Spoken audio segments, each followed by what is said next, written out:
One day, filthy air is what we will breathe. No longer green will we see, but gray and black.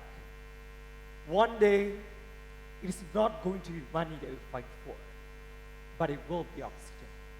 And it will be about preserving the environment. One day, when the rivers are all dried up and when the trees have been cut down, ignorant humans will then realize that they will not be able to eat money.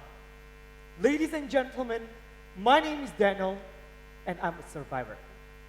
I grew up suffering asthma, and I still remember that during my worst asthma attack when I was 7, I nearly died. I still remember the pain, the hopelessness, and the desperation that I felt that time. I can't breathe. It felt as if an elephant is standing on my chest, and every breath that I took was so painful that I would trade off any forms of torture for that. I still remember the anxiety because I would always anticipate for my next asthma attacks. But the most important thing that I still remember is how much I value every single breath that I take. And that's why I started to live greener. It's because I know exactly the pain of not being able to breathe. And I don't want anybody else to ever experience this pain, ever again. However, until now, hundreds of Indonesian children are still currently dying due to the unsanitary and polluted environment. Kids in Riau, they are suffocating. They're coming so bad because the air pollution heavily damaged their lungs. They can't see anything beside haze. They can't go to school. And they have to bear this pain every single day. See, scientists have proven that humans are the smartest and the wisest creatures in the history.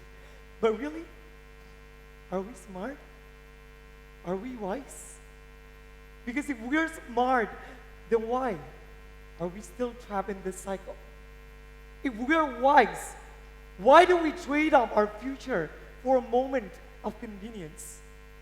But let's just stop and see how it all started. Do you know forest in Borneo? It used to be a beautiful forest, billions of trees there.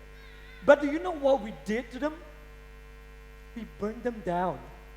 We cut them down just for money.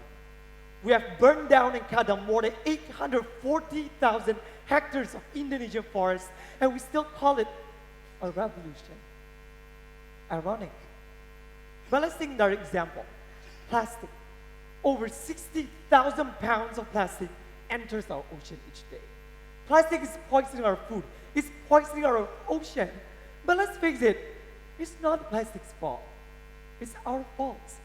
Plastic does not grow legs. They do not reproduce these tiny little cute baby plastics. All of these environmental damages are all humans' fault. But chill guys, we might not be the people who are doing all of these environmental damages, but we are the one with the power to stop this. How do we unleash our power? By shifting our mindset. How do we change? Very simple. Go green and waste less. In my own experience, I started off very simple. I refuse the thing that I do not need, reduce the thing that I do need, and reuse what I consume. I used to be a heavy plastic user. But after I know how much it affected the environment and how much it polluted the environment, I stopped. I realized that I did not need any of them. I refuse anything associated with plastic if it's unnecessary, reduce it if it's really necessary, and I replace it with reusable items instead. For example, whenever I want to go shopping, I'll bring my own canvas bag, and I will no longer need that fancy H&M plastic bag. Whenever I want to go to Starbucks, I'll bring my own tumbler, and I will not use straw. These are little things that we can all start doing to save the environment. Yes, little things, but little things do matter. Because every single plastic that you use creates a demand for more.